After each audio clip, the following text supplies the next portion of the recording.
Alright guys, let's take a look at another balance sheet here, and you'll be able to answer some questions along the way. Let's get going. Alright, so you'll notice here that we have my balance sheet, plus we've already done the income statement. I have filled out the statement of stockholders' equity. So we've already done these two, we just need to fill this out. We also have the given section over here. Alright, so before we go crazy, I want to actually zoom in a little bit so we can see this better. Okay, so I've got this balance sheet here, and then I've got my given over here, and I want to point out, as always, that these values are coming from the given section. They should already be known. You don't have to guess that. And so cash and equivalents over here, short-term investments, all that right here. Okay, so same thing with this side, bonds, accruals, notes payable, everything should line up.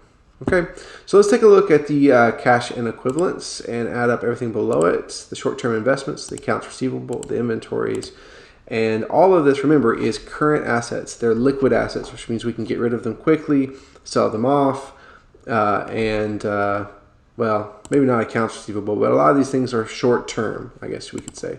And so we're going to add these up.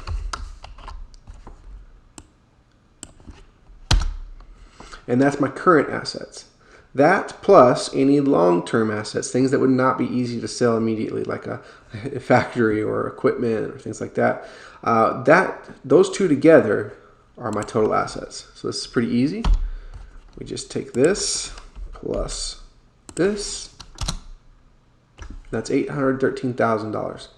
Okay, now our goal, if we do this correctly, and if I have set this spreadsheet up correctly, is that these two should be equal. Okay, so we've got liabilities plus equity. So remember, assets equals liabilities plus equity. So we're going to add up the liabilities and equity to see if they're equal. We'll start with liabilities. We've got accounts payable, so we owe some people for maybe inventory or something, maybe some equipment. Notes payable, which is more like loans. So that might be more like equipment or cars or things like that, depending on the length of the loan. And then we got accruals, and this equals total current liabilities. So we're going to press equal, and we're going to add these up. So I'm going to press sum and add up all the current liabilities. Just like we did with current assets, we have current liabilities, we add them up. We also have long-term bonds. So bonds, in this case, this is probably us offering people to buy bonds from us to raise money. And we did, we raised money, but we still owe $352,000. And this is a long-term bond, which means that they don't get paid for quite a while. And so when you take your current and your long-term, that's when you get your total. So we're going to add these two up.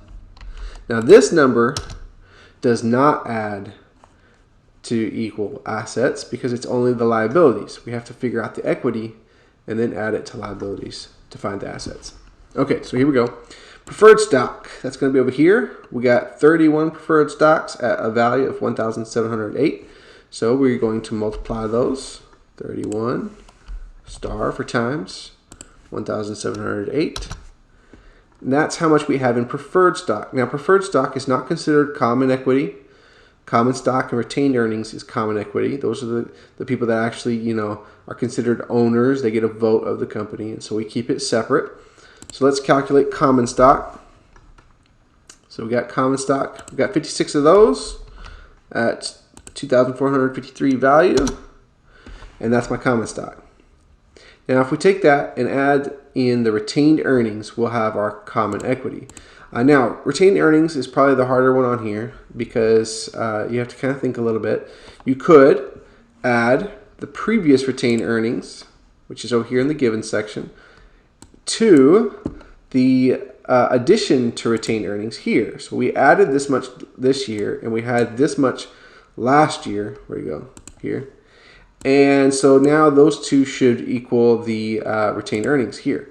However, there's a shortcut if you've already finished the statement of stockholders' equity, because it should be right here. In fact, if you want to, you can go and test this. Take this number plus the previous one.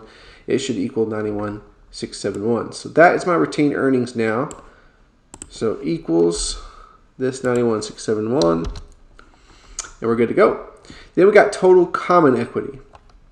So that's these two, not the preferred stock, just these two. So we're going to press equal, add these two up, Now, we have common equity, preferred stock, and liabilities. If we add all that up, equals this, plus this guy up here, plus this guy here. That should match. And this is balanced. Okay, so that's how we complete a balance sheet. If you have questions, please let me know. You are responsible to finish an independent practice today.